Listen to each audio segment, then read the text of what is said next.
announce the other podcast we're about to do later, but this is the Flurry Sports Fantasy Football Podcast.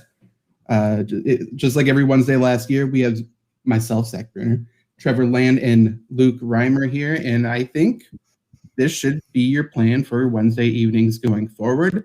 The plan is every Wednesday to be doing fantasy football shows through the end of the year.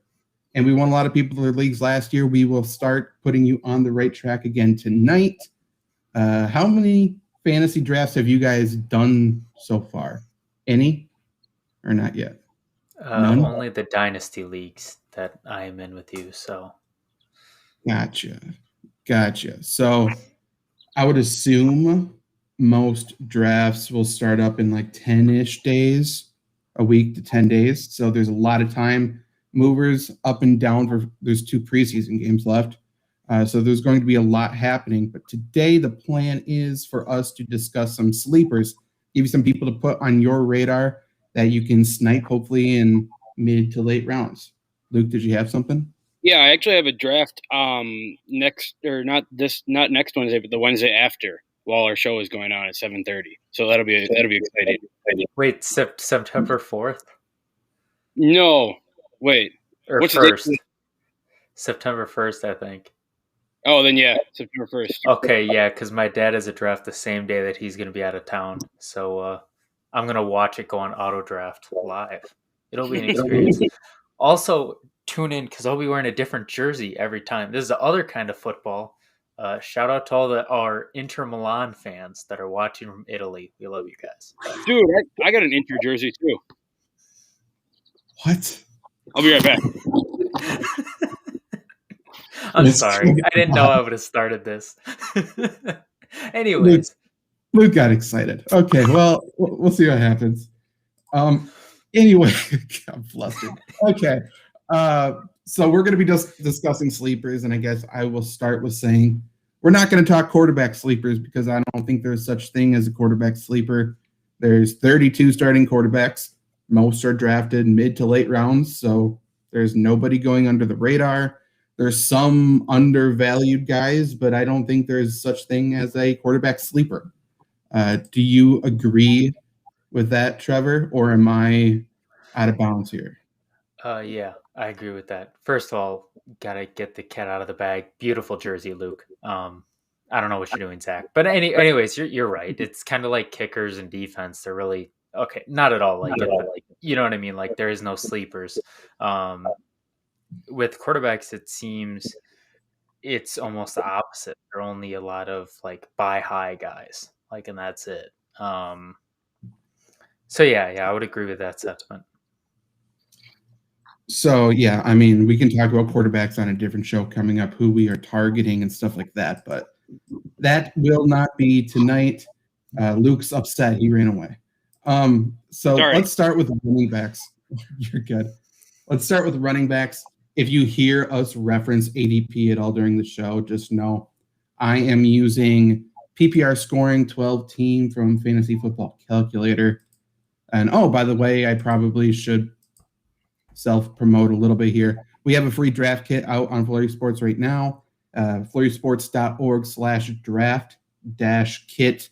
All free, a lot of good stuff that'll continuously be updated as far as rankings go, ADP goes.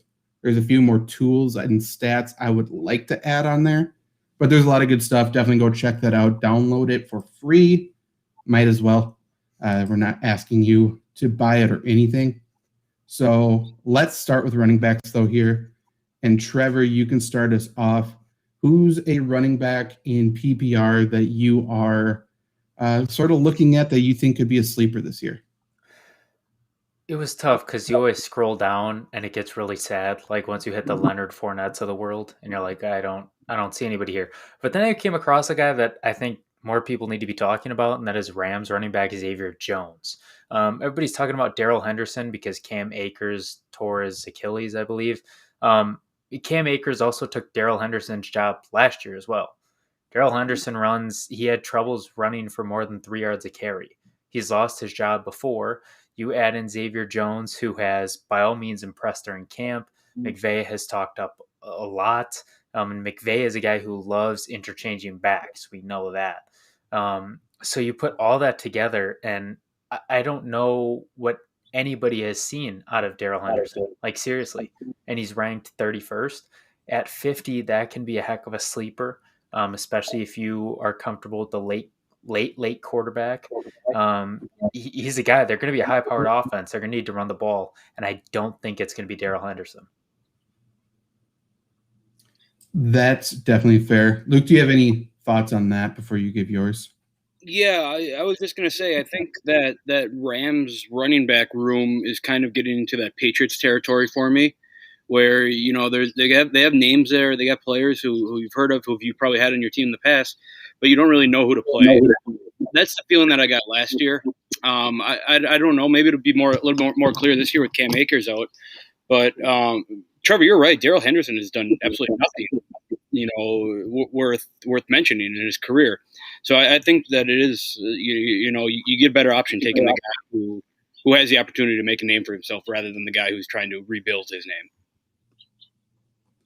I think that's fair. My whole thing with this Ram just backfield right now, I'm fully stay away, even though I still kind of like where Darrell Henderson's going. He's kind of rising up ranks. I've had a lot of early drafts, so I've been able to take him late, which has been nice. I just don't know, and maybe they love Xavier Jones. McVay, you're right, likes him. I just don't know how they don't add somebody else. Like, Matthew Stafford just played with Adrian Peterson in Detroit last year. Peterson looked all right. He's certainly not a guy that's going to come in during training camp. He doesn't need to practice. He doesn't want to put any extra miles on his legs. That seems like a perfect guy. And obviously, if he comes in, I don't really want to touch Adrian Peterson, but it also makes everybody untouchable. Le'Veon Bell is an interesting player. Do I want to have him on my team? No, but he throws a wrench into it. I don't see Todd Gurley going back there, but he's another veteran guy. There's just so many running backs still floating around. Duke Johnson's out there. Like, someone's going to get signed there. I don't know how they don't do that. And you talk about Matthew Stafford, Kerryon Johnson was cut too. He's definitely not the best option, but to your point, he's another option. Yeah, and there's some backfields that are loaded. I think 49ers are pretty loaded in terms of like back end depth. So somebody's going to get cut. I think Dolphins are somewhat similar. Jets are somewhat similar. Like, there's players that are going to get cut that deserve to be on NFL rosters. And I'm sure McVay is going to be watching that pretty closely.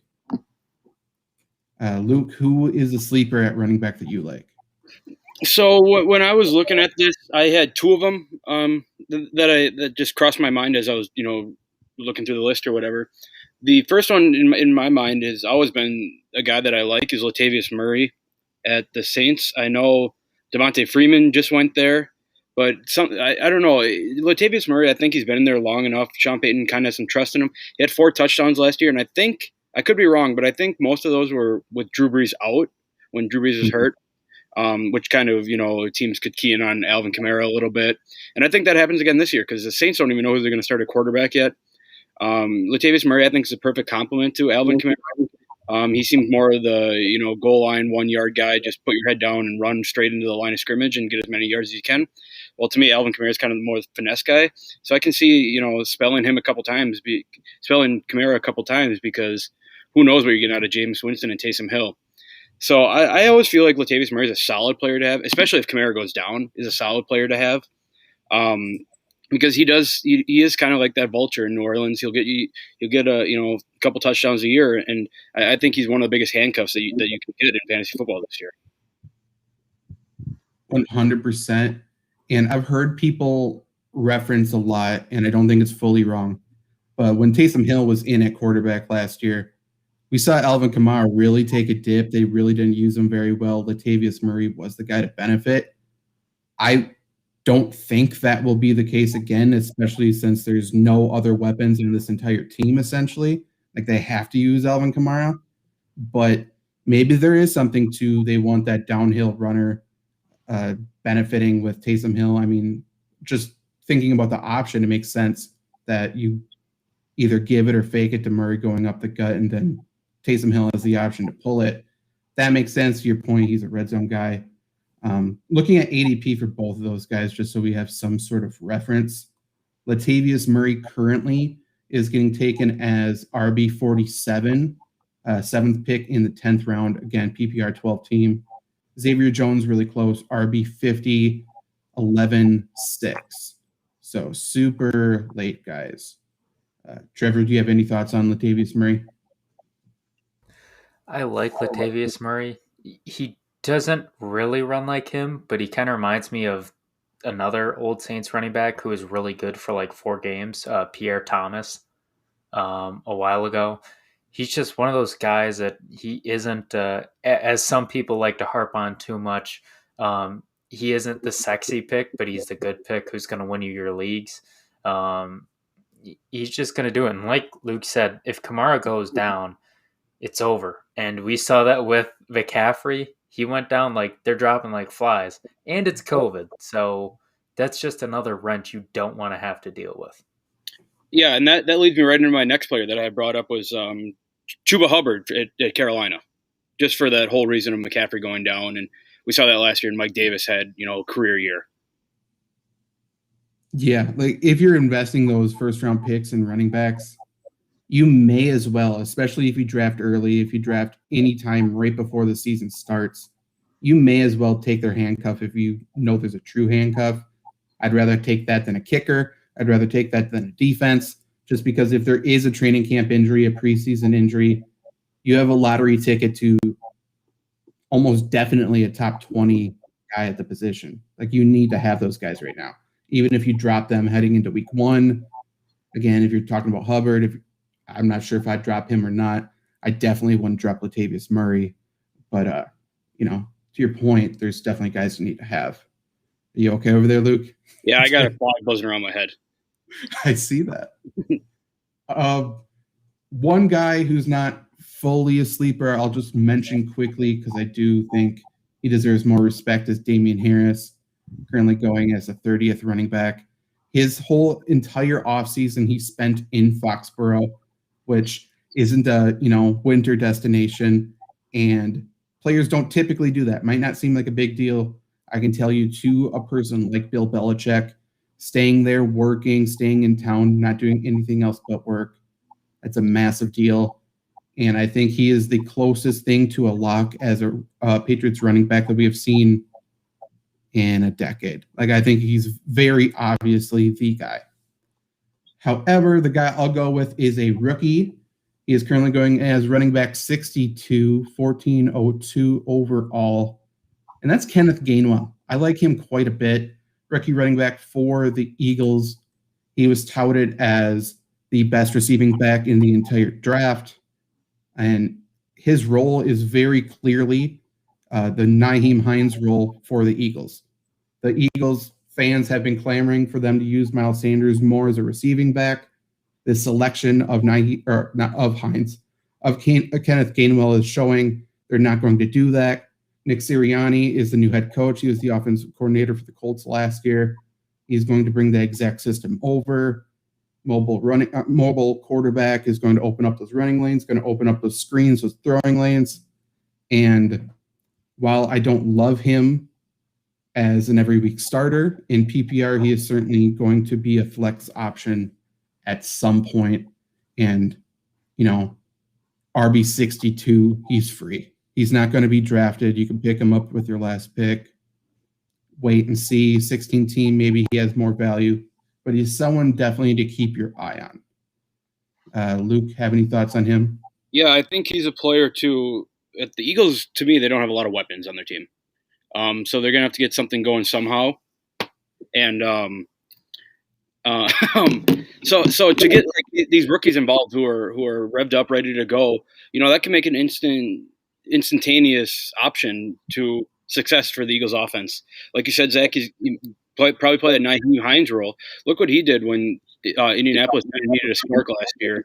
Jonathan Taylor wasn't running the ball great. They had Nyheim Hines for those screenplays, those wheels out of the back. I don't see why this would be any different. I guess it all depends on Jalen Hurts' development, but this seems like an obvious high ceiling, and I feel like you already have his floor with him if you draft him or pick him up. The only problem I have with this is he's an Eagle, which to me, the Eagles and the Rams are synonymous with don't touch. But a thing to also bring up is that Sanders isn't healthy very often, and he's not always effective. He can be really good, but he kind of rarely is at times. And he didn't really do much last year from what we expected. So when you bring in a guy like that, that's obviously good. Boston Scott, I'm pretty sure he's still there, right? I mean, he doesn't Yep. really make any much of a threat. He looked good because kind of Miles Sanders didn't look good and he can kind of catch. So he's a good guy. And like you said, if it's a last pick or if it's a free agent, you're really nothing out. Like with some sleepers, it sucks because you see a guy that you love that fell to you and you don't know which one to take. But if he's free, like just take him. Like who needs a kicker, honestly? No, I mean, I'm going to track the points I do this year because every single year I never draft a kicker. I stream them. I want to track it this year just to see what my total kickers points are compared to, say, the people who drafted Justin Tucker, just so we can have more data on that for next year. But I would much rather not draft a kicker, draft a lottery ticket like this guy, and then right before each game I drop someone, pick up a kicker. Right after that week, drop the kicker, use that roster spot. I like having that flexibility on my team. It allows you to not only pick up some of the best free agents, but block your opponents from picking up free agents and just being that sort of dick of a league mate, which is not. So I like that. And again, just for Kenneth Gainwell here, and to Trevor's point and Luke's point, the Eagles suck. Like, they're not a good football team. They're going to be losing more often than not. And I would assume they will be having to pass the ball, play hurry up, and that only works in Kenneth Gainwell's favor. Any other running backs you want to talk to or talk about? I know you guys want to talk to Todd Gurley. We're not going to do that. Okay, let's go wide receiver. Luke, what's a wide receiver you like? So I think I think about 5 years ago, if I said this guy, everyone would be all on my ass. He's not a sleeper. It's Antonio Brown, and I think is a sleeper this year. I think that he, after the suspension last year, he kind of gelled in my eyes in that Buccaneers offense. It kind of almost seemed like they need him a little bit. Mike Evans is hurt every couple games. Chris Godwin gets hurt a bunch. And who knows what they're doing at running back. But Antonio Brown seems to be a constant for me. It seems like his chemistry with Tom Brady was really building at the end of the year there. I have it pulled up here. Over the last 3 games, he had 20 receptions for 266 yards and 4 touchdowns. I think that's a good send-off into the offseason and good start in offseason to get that chemistry going again. Obviously, Antonio Brown is not 2013 Antonio Brown. But, he's still not a bad football player. There's a reason that Tampa Bay re-signed him. Tom Brady, throughout his career has built connections with these better guys in the league. Guys, I don't see Antonio Brown being any worse than he was last year. I only see him being better. Yeah, he was a guy we talked about at the Fantasy Football Expo a little bit. He currently is going as wide receiver 33, 7, 11 overall. He is 2 or 3 years being removed as one of the best wide receivers the game has ever seen. So if he comes back as 60, 70% of that player, I mean, you're asking him to be something better than a wide receiver 3 to be a steal. And I think that is more than capable. I understand he's competing with those other guys, but I mean, he's Antonio Brown. Yeah, just to put it in that terms of being better than a wide receiver 3, just him being Antonio Brown seems like a lock that he's going to be at least wide receiver 3. Right. Trevor, do you oppose us or are you on the same page? I don't. Mike Evans, like, he's the most frustrating dude ever. He's always injured. You have to watch his ass. He's like a toddler. You have to watch his ass constantly because you never know what's going to happen. He'll have games where he has 250 receiving yards on like 4 catches and no touchdowns, and he gets you, good amount of points. And then he'll have games he has 2 catches for 2 yards and 2 touchdowns, which is an actual stat line. And he's obviously up in the air. He's always injured. Godwin, I mean, honestly, I think Godwin was kind of outplayed by Antonio Brown. I mean, the stats don't lie either. Um, he's hurt too. The tight ends, I mean, Gronk was very good near the end, but his body's got to give out soon. He gets hurt. So, I mean, really, the only problem with Brown is his legal troubles. If he can keep his ass out of jail, he'll be perfectly fine. Completely agree. You got something, Luke? It looks like you were going to say something. Oh, no, I was just going to say, you can equate that to every single person on earth is that if they stay out of jail, they're going to be fine. That is fair. And he's in Florida now, and not much happens in Florida with legal stuff. Like, you can get away with a lot more there. Who's the wide receiver you got, Trevor? I loved him last year. I'm going to love him again this year. I think I'm even higher on him this year. That's Michael Pittman. He's at 43 on that document of ADP, if I remember correctly. This is a guy who near the end of the season looked really good. Obviously, he had a really slow start. He had to deal with some injuries early, unfortunately. And targets was also a problem, but it's the Colts now. And T.Y. Hilton is an absolute shell of himself. Like, he is not a good wide receiver anymore. And outside of Hilton, they have Pascal and Paris Campbell, basically. Like that's it. And those guys have never really shown up consistently either. They started going to him more in the playoffs, more towards the end of the season. He said he wants to be the number one role. He's definitely good enough. We saw flashes of it. And at 43, again, that's not a 1. That's not even a 2, depending on where it is. So if I take a flyer on somebody, if I can take somebody that late that's a number 1 guy for a team, and a team like the Colts in a bad division, I'm going to take him. But he wouldn't give up his number for Carson Wentz. So do you think there's a little bit of bad blood there? Do you think he's going to look someone else's way? Nobody has said whether or not Pittman broke or did whatever to Wentz's foot. I mean, we never heard. I would venture to say that he probably had a foot in it, no pun intended. Hand in it. I don't know why. Don't even pay attention, okay? I was trying to look for a word. I missed it. Shut up. But like Michael Pittman, he's a good guy. He's got a good work ethic, good wide receiver, tall, fast. He's everything you want.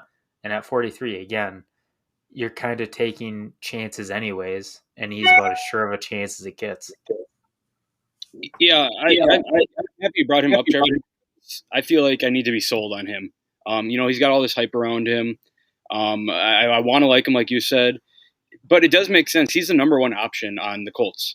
I know they had their whole tight end thing there last year, but who knows? Carson Wentz is probably a better passer than Philip Rivers was last year. So I think that Michael Pittman has to get more involved in order for the Colts to dethrone the Titans in that division, because I think by far that's the Titans' division. And if the Colts want to, take that spot, they have to have more than just Jonathan Taylor running the ball to the right every single play. So it's really interesting with Michael Pittman because he is that guy, but he hasn't been that guy. And also I wanted to bring up that, has anyone ever seen Michael Pittman and the guy who hurt Carson's foot in the same room at the same time? I don't think so. I think these are the questions that people need to start asking, though. That is also why we've never seen a picture of Todd Gurley next to Superman. Just saying. Yeah. True. That's very true. Mostly because Todd Gurley's knees couldn't get up to the top floor that Superman flew to, but that's about it. I'm kind of in between both of you with Pittman. It's interesting because, to your point, Colts have no weapons, right? I think I like T.Y. Hilton a little more than you, but no question, he's definitely regressed. I like Michael Pittman's role more than him as a player, but if you ask me just where he's going right now, so the player's going directly, or wide receiver is going directly after Michael Pittman. It's Jalen Waddle, Jarvis Landry, Henry Ruggs, Will Fuller, Elijah Moore, Darnell Mooney. So would I rather have Pittman than those guys? I think Fuller is the closest one for me, but I would probably rather have Pittman. So, yeah, I mean, he should be good. Will he? I have no idea. They really should have traded for Julio Jones. That would have been a smarter choice, but whatever. Wide receiver I have here is getting selected at the very end of the list I just read at wide receiver 50 at 1106 overall. That's Russell Gage for the Falcons. And I guess, again, like, this isn't a name that's going to wow you. It's not a name that is going to for sure win you your league, but he is without a doubt being underrated. So last year he finished as wide receiver 37 overall. In 7 games without Julio Jones, he was wide receiver 38. He saw, in those 7 games, he caught 30 of 45 targets, 340 yards, 2 touchdowns. So he performed well without Julio on the field. He performed well with Julio on the field. Now you could bring in Kyle Pitts. He's the same sort of big vertical threat that Julio was, obviously nowhere near for skill set, but I say that just because Russell Gage's role didn't get smaller. Russell Gage has only outperformed every expectation for him. And if you're getting him as wide receiver 50, he's just going to quietly be very productive again, I think. What's your guys' thoughts? With Julio gone, Calvin Ridley's durability is even more important. And True. I think last year he was decent, but the year before he was horrible. He was like a Mike Evans. And, it's been 2 years. So this isn't, this is a pretty small sample size, so you better be careful. He was a guy, too, that I was looking at. I was shocked by his production. He's a guy you don't really think about, you don't really see because they had so many guys. But you take Julio out of that equation, it's certainly interesting. And Kyle Pitts, if he's great, then teams have to be more in tune to him, and Russell Gage is open more. If he's crap, well, then they're going to need another wide receiver, and that's going to be Russell Gage as well. So he doesn't lose. Mm-hmm. Yeah, Russell Gage had a great start to the year last year, I believe. And I think, he was the guy that we talked about maybe week 3, week 4 last year as the pickup. He could possibly win you your league. I know it probably didn't happen for a lot of people because he kind of went down at the end of the year. But for whatever reason, he was playing well. I think one of Julio or Calvin Ridley was hurt or something. And, just to see that for 2 weeks, you got to imagine what he's going to do with, Julio Jones on the Titans and Trevor, like you mentioned, Calvin Ridley with his injury concerns, because it seems fairly obvious that Calvin Ridley might be one of the leaders in receptions this year. I think there's not a lot of talent on that Atlanta receiving core outside of, Ridley, Kyle Pitts, and Russell Gage. So one of those players is going to have to step up, and if one goes down, then that's, a whole lot of receptions between 2 players. And if we just look at what Russell Gage did last year, getting him at wide receiver 50 right now, it seems fairly obvious that he's going to be above that in this coming year. And obviously, the wide receiver names taking right above him. I just read those before. But just looking at the rest of the draft board, I mean, right around him right now, it's the Washington defense, Trevor Lawrence, Xavier Jones, then Russell Gage, Rashad Penny, Michael Gallup, the Ravens defense. So, it's a no-brainer for me to take somebody like that. Directly after that is the other sleeper I just had written down. That's Corey Davis, who is the clear wide receiver 1 for the Jets. And last year, I liked Davis so much because it's the first time in his entire career that he wasn't the top receiving weapon. It's the first time he ever saw second best coverage. And so he doesn't get that this year, but he's also the very obvious go-to guy in that Jets offense. We saw it in the first preseason game. And again, he's going as wide receiver 52. And to say he is a wide receiver 4 or 5, I think that's silly. I think he's probably closer to being a top 30 guy than 52. Thoughts on him? I think the one thing that this is kind of showing, at least for me, especially this year, I think you just pepper running backs early. Obviously running backs, wide receiver, usually trade off. I know for me, unless anybody's listening who's in one of my leagues, then plug your ears and sing a song. I'm going running back, honestly, maybe even the first 3 rounds, because you see guys like Davis there. You see guys like Michael Pittman, Russell Gage. Whether you're sold on them or not, that's at least got your 3 sorted.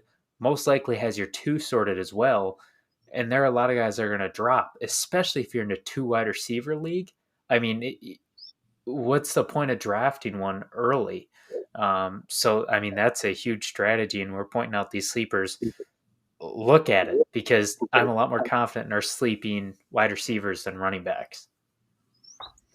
Exactly. I've drafted a bunch of leagues so far, and I think almost every single time I've gone 3 running backs in the first 5 rounds. And I think that round 6, I'm almost always going running back again. Like, there's times in the first round I've gone Travis Kelce. If I don't go him there, I'm trying to get George Kittle a little bit later. But I don't need to go 2 wide receivers early. I'll grab 1 and I'm good, because there's guys like this. And oh, by the way, right after Corey Davis is Curtis Samuel, who's got a groin injury, but he's awesome. Marquise Brown, who could be great. Marvin Jones, who's interesting. Cole Beasley, who we talked about every fucking week last year as a pickup. He's going to do the same thing again this year, except for he may get COVID. But at that point, take it or leave it. Randall Cobb's a little bit later. He's interesting. Gabriel Davis is after that. If Cole Beasley goes down, Gabriel Davis is going to go up. There's players here that you can grab in the 13th, 14th, and 15th rounds that are starter worthy, I think. I don't know. It just seems like the obvious way to go this year. Zach, I just wanted to add to Corey Davis too a little bit here. If anyone have heard their show, I know we did a show with Tanner last year too. That I'm a big Corey Davis guy. I think he was one of the greatest college receivers ever for a reason. He had a great year last year, obviously, like you had mentioned before, due to the not seeing the number 1 coverage. But a big part of our show last year was talking about who the Jets' number 1 guy is. We other than Frank Gore, we were talking Jamison Crowder. Is he the guy, or who else? Corey Davis is the guy now. He's the best. I think he's the best receiver in that room. He has had the best NFL career in that room. I know they just restructured Jamison Crowder's deal, but as a rookie quarterback with Zach Wilson, you got to think that maybe he relies a little bit more on the veteran guy, the guy who's almost had 1,000 yards last year. So I think he's a shoo-in to get 100-plus receptions. I think he definitely leads that team in receptions. And if you're getting that way down in that draft board, I think you should be more than happy to grab Corey Davis. Well, don't know what happened there. When Corey Davis played Wisconsin in the Cotton Bowl, I was lucky enough to be at that game. Obviously, he was really good. He was drafted high. But Wisconsin had like an elite defense, arguably the best in the nation, non-arguably top 5. And even just physically, he was head and shoulders above everybody else. And so now he's had plenty of time. He is the number 1 option, like you said. It's always been there. It's just whether he can do it. And the whether he can do it risk is a heck of a lot lower when he's that low on the totem pole in ADP. And you see young quarterbacks wanting to a lot of times check down to the tight end or find the tight end because they're that big-bodied, reliable target. Jets don't really have a tight end, so I think the next best choice for that is the veteran, big-bodied wide receiver in Corey Davis. Just because, I think he's going to run easy routes for him to throw to, and I think he's going to be open more often than not. It just seems like a no-brainer. Any other wide receivers here before we go to tight end? Okay, Trevor. I almost called you Travis. Nice to meet you. Trevor, your tight end. Hey, Travis was definitely a name that was up in the air when I was born. So okay. That's like half right, I guess. I feel kind of dirty using this guy as a tight end because when you think of sleeper, you're thinking of 13, 14. When you have a position like tight end, I'm going to use him anyways. I don't care that we talk about him all the time. It's Logan Thomas. It makes no sense to me. On the ADP, he's 8th. Most of them I've seen around 9 to 10.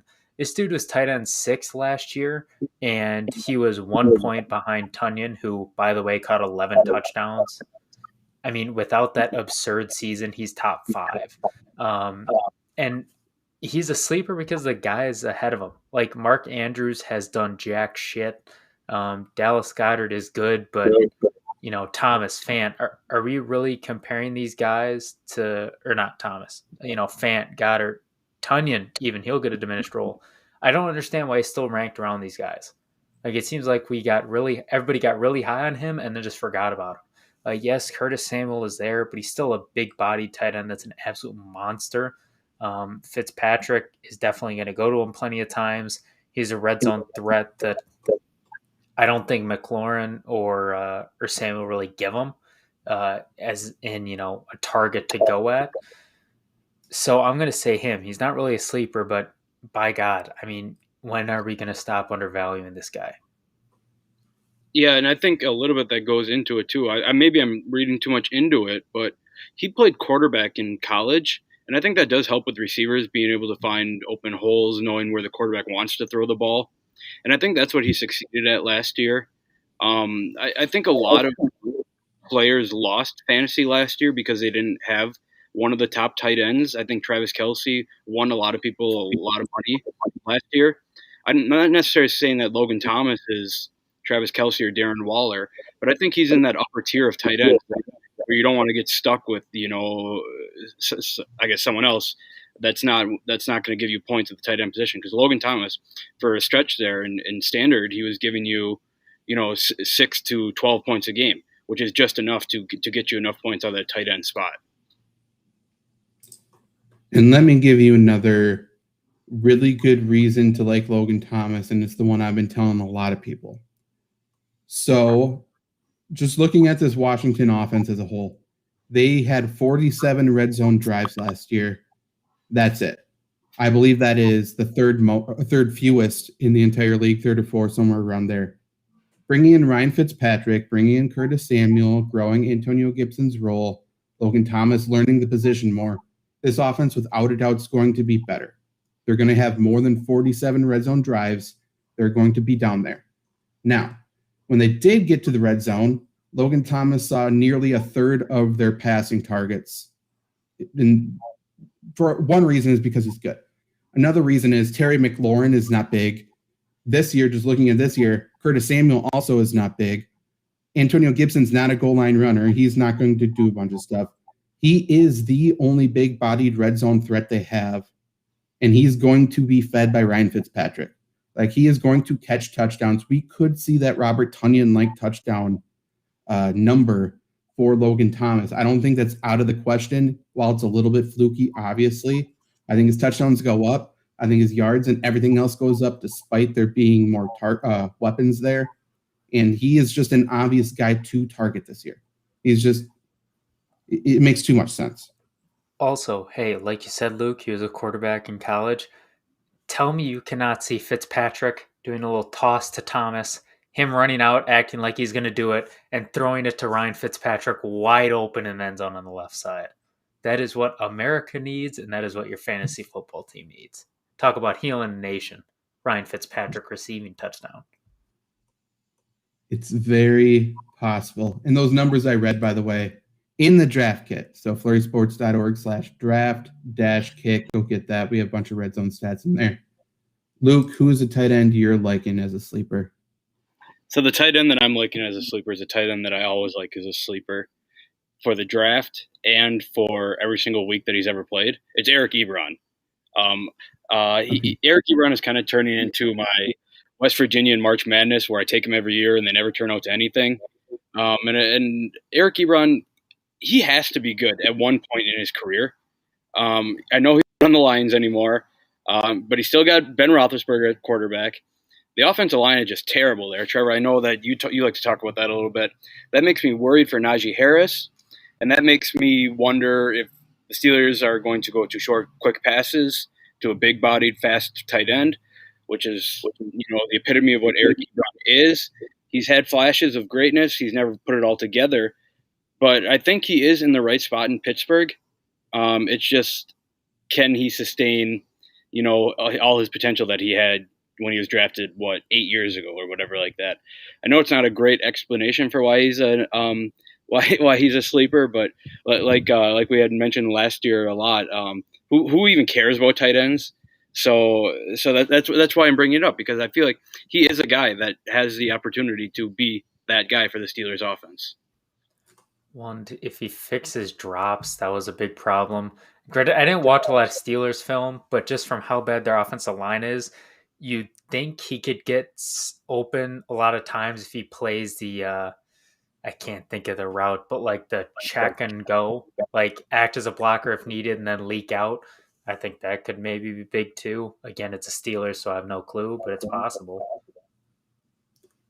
And just for frame of reference, Logan Thomas being drafted as tight end 8, like Trevor said, that's 7th round, 6 overall. Eric Ebron not being drafted, and I think that's fair.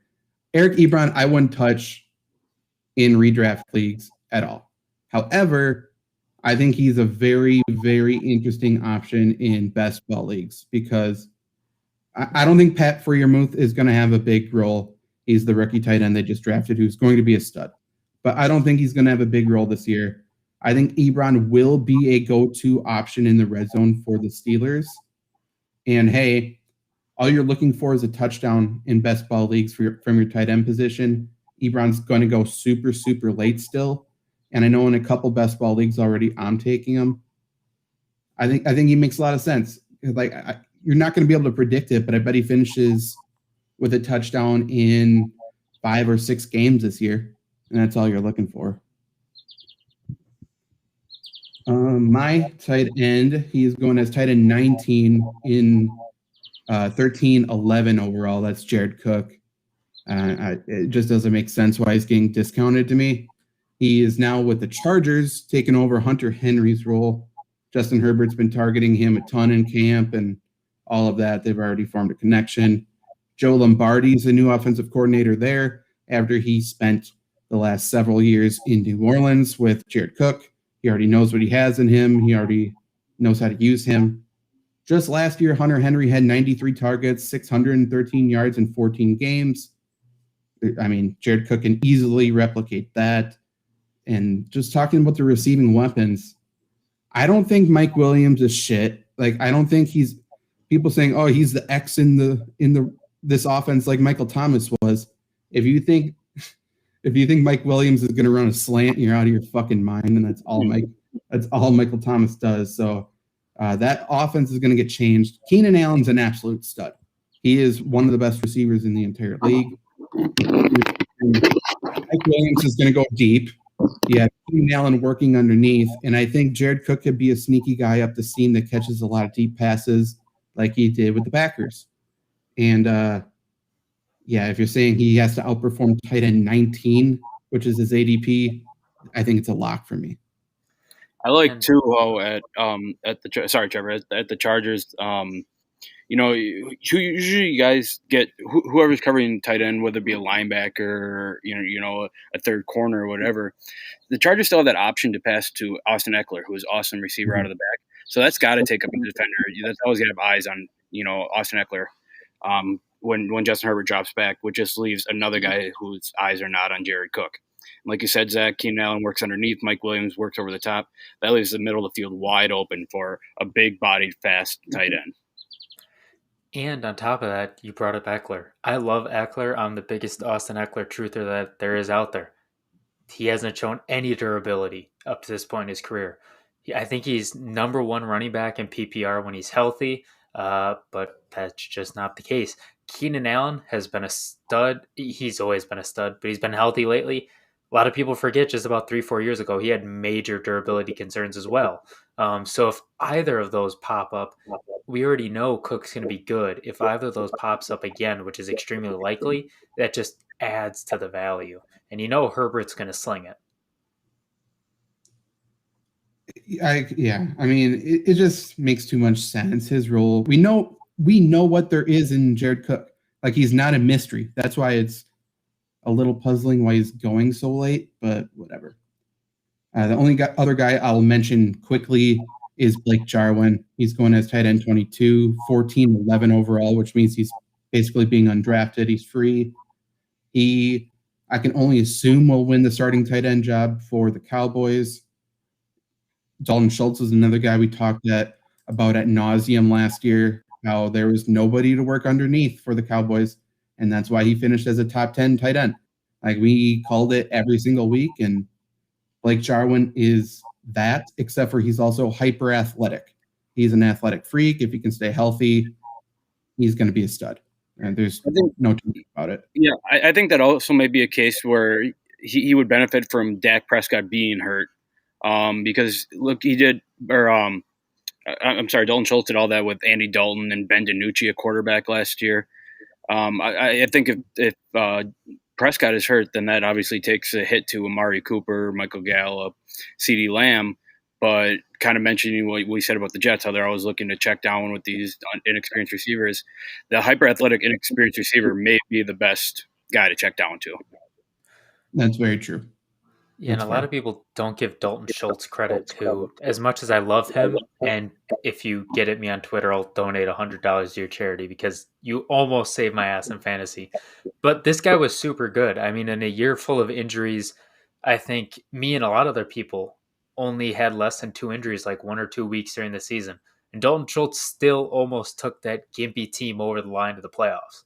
Like, that's huge. And so now you put in Blake Jarwin, who, like you said, is more athletic, better quarterback. And, oh, by the way, people think CeeDee Lamb, although good, is the next Des Bryant on steroids. Like he's good, but let's not act like Jarwin doesn't have a role. Yeah, we can talk about CeeDee Lamb another show. People love CeeDee Lamb, for sure. Any other player you guys want to talk about before we spin the wheel here? Todd Gurley is going to sign with the Packers. Book it. No. Okay. I just want to bring up there's a squirrel eating my fence right now. And there's one other thing that I wanted to bring up. Not really fantasy related, but the football team looked like they narrowed their team names down to 8 teams. Did you guys see this? Yeah, I did. I'll read them off and give me your maybe top 3, top 2, or whatever that you think would be the best. Thumbs up, thumbs down, Zach. Okay, well, I know what they are. So. The Washington Armada. That's a no. The Washington Brigade. No. That's a no. The Washington Commanders. No. Okay. 0 for 3. The Washington Defenders. No. It's another XFL team. All right. We're just going through XFL right now. All right. Then the Washington Presidents. That's the worst name I've ever heard. That's 2 thumbs down. Could you imagine that? Right. Okay. This one is my vote. The Washington Red Hawk. I do kind of like that one. Like slightly up. Yeah. The Washington Red Wolves. That's the one I like. And then the last one is just keep the Washington football team, which I like the Washington football team. Yeah. Hey, what was it? Washington funeral directors. That's a throwback to old Flurry Sports podcast. I think that one should win. Bring out Ryan Fitzpatrick in a casket. That would be an interesting entrance, actually. That could be pretty. He just sits up at midfield or whatever. The casket opens, smoke everywhere. It's like the Undertaker. Yeah, exactly. Except Ryan Fitzpatrick never loses. So true. Even when he loses, he wins. Okay, here. Let's see how this goes. We are going to spin the wheel here. We got a bunch of fantasy players on this wheel, and whoever it lands on, we're going to say buy or sell for them. Yeah, Luke? I made this wheel, and I made it about 3 weeks ago. So I know there's players still like Raheem Mostert and Cam Akers on there. So we're going to pull Cam Akers. I know it 100%. Well, here we go. Let's see what happens. This is exciting. It is. George Kittle. Okay. Oh, man. I was hoping for somebody like not as high up, but it is. We can do another one after. But George Kittle, for reference, is going as 305 overall, tight end 3. So, Trevor, you can start here. Would you buy or sell George Kittle at that ADP? As bad as tight ends were, I might sell. I talked about how my thing was running back. Guess what? COVID's still here. As much as it sucks, it's still here. Injuries are rampant. You can wait on wide receivers. We brought up some great tight ends that you know are going to produce that you can wait on, but you need some running backs. This year, you are going to get murdered if you don't have a running back more than any other year. round 3, there are going to be some big running backs, especially if you take a wide receiver early. That's just too much of a risk with all the injuries. And you can always double up. Like you said, Cook is undrafted. You can pick up him as a free agent and draft Logan Thomas in the 8th. That's not as good as Kittle, but it won't lose you your league, which is the point of the draft, just not losing. Yeah, I'm in the sell range too. I'm not a big take a tight end in the first couple rounds. Obviously Travis Kelce is such an exception to that because he's, a receiver at this point. But just like Trevor said, there's so many more you can find later. And I think I'd rather have that 3rd round roster spot on a number 1 running back, maybe an Austin Ekeler falls to you, something like that, or a number 1 receiver with a, I know we mentioned before, but maybe like a Mike Evans falls to you or someone of that caliber. I think there's other players that you would rather have there that you're going to miss out on and have to dig for receivers or for running backs if you take George Kittle. And the dude was hurt last year. I think he had a pretty bad knee injury, if I'm correct on that. Knee injuries are reoccurring. Everyone knows that. Everyone who has a knee injury knows that. It's a big risk to take in the early 3rd round, I think. That's 3. I agree. I don't think I'd take George Kittle that early. Other names going around there that you would be passing up on possibly. Keenan Allen, David Montgomery, Chris Carson, Terry McLaurin, CeeDee Lamb, Allen Robinson, DeAndre Swift. I want all those guys over George Kittle. I just don't think the drop-off from George Kittle to a guy like Logan Thomas is that big. Yeah, and some of those guys that you mentioned, Allen Robinson, David Montgomery, Keenan Allen, I bet that they were a big part of why a lot of people won fantasy last year, probably more than George Kittle would have been. Completely agree. Hey, I'm always spinning one more time. Hey-oh. Spin that wheel. No whammies, no whammies, no whammies. No whammies, no whammies, no whammies. Nick Chubb. Oh, this is great though. I'm actually gonna need this advice. Can I go first? Yeah, let me say what his ADP is first. He's going as running back 7, 109 overall currently. Okay. Here's why Nick Chubb is so important to me. I have the 4th pick in my draft, which sucks because obviously McCaffrey, Cook, and Henry is probably going to be taking 1, 2, 3. Then you get dicey because you have Kamara, and obviously new quarterbacks. We talked about that. Barkley, no knees, no offensive line. Jonathan Taylor, he's had some injury histories. Ezekiel Elliott fumbles like nobody's business. So that's where Nick Chubb winds up. I feel like I should buy him at the 4th pick, as weird as that might feel. I'm buying Nick Chubb. Yeah, I'm interested on Nick Chubb. I think I'm at a sell on him at that spot. I think there's a lot of moving pieces in this Browns offense. Obviously, everyone's expecting Odell Beckham to have his comeback year, his big year. Jarvis Landry, we had mentioned before. Austin Hooper, who's always been all right in fantasy. They have a great offensive line, but Kareem Hunt's there. He still scares me. I think if you want a Cleveland running back and you don't want to reach, you did mention some players there that you kind of iffy on. I think you grab Kareem Hunt later in the draft, and obviously he's not Nick Chubb, but I don't think you're as mad as not getting a Cleveland running back at all. So I'm there. I think I'd rather have Aaron Jones over Nick Chubb, honestly. And I would even say that I'd rather have Tyreek Hill or Devontae Adams over him if you want to go receiver first round. For reference, current ADP starting at 6 is Devontae Adams, Aaron Jones, then Nick Chubb, then Travis Kelce, Saquon Barkley. So, I mean, if I'm following that, I would, without question, rather have Travis Kelce. But just, 8 or 9 or 10, I would much rather have Nick Chubb. I'm definitely going to have him as a buy.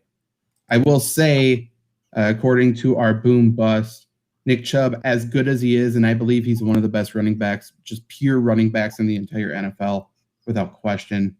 He was a boom in 16% of his games, which is not great. He was super consistent, he almost never busted. But he is, he's not going to give you monster numbers because of Kareem Hunt there, and it's tough. I will say I do like the ability to reach a little bit for Kareem Hunt if I have Nick Chubb, just so I lock up that number 1 running back spot for the Browns. And having that, just knowing, if my top guy goes down, I have another guy who's a clear RB1 if he goes down. I like that quite a bit. So I'm cool with taking Nick Chubb there. I'm not thinking I just won my league or anything, but I'm cool with it. All right. So in line with all fantasy podcasts before, as my team was in shambles last year, if you were me, what would you do? Because I have the 4th pick. Chubb is a guy that's up there. Please, for the love of God, don't make me make this decision. I'm going to draft wrong. I know that just an insight to my strategy here is I take players that I like. I take players that I'm going to have fun rooting for that are going to actually help my team. Like I mentioned before, I think I would rather take Aaron Jones or Devontae Adams or Tyreek Hill in front of them. I just for that whole reason, for you can grab Kareem Hunt later. You might have to reach for him a little bit, but you can grab him later, and he's not going to be Nick Chubb, but he's going to give you an output that's going to be beneficial to your team. You're at 4, and you're wondering if you should pick Chubb there? Or anybody. Who the hell do I take it for? Please, God, because I'm not taking Saquon. He has killed me way too many times. Oh, no. Like Saquon, I'm not touching with. Honestly, if I was at 15 and Saquon came back to me, I still wouldn't take him there. I'm not sure if I'd take him in the 2nd round. At 4, to me, like at 3, I think Alvin Kamara is still the clear 3 for me. And 4 is between Derrick Henry and Ezekiel Elliott. I would prefer to go Elliott, though I understand his value is tied to Dak Prescott. So if you think Dak could go down hurt again, then I would go Henry. I'm just not a fan of Derrick Henry. I don't think he is as good as people say. So that's just where I'm at there. But it's between those 2 for me for sure. So Derrick Henry, if you're listening, Zach says you're a punk and he will fight you anytime. Let's do it, Oklahoma. Let's go. I'm going to die. Okay. This was the Flurry Sports Fantasy Football Show. We'll be back next Wednesday. For those watching live on Twitter, we'll be back in like 5 minutes talking Packers. If you want some inside scoops on the Packers, lot to say. I was called out a little bit by my own colleagues here last week, and we may have some beef to settle. So we will be back soon.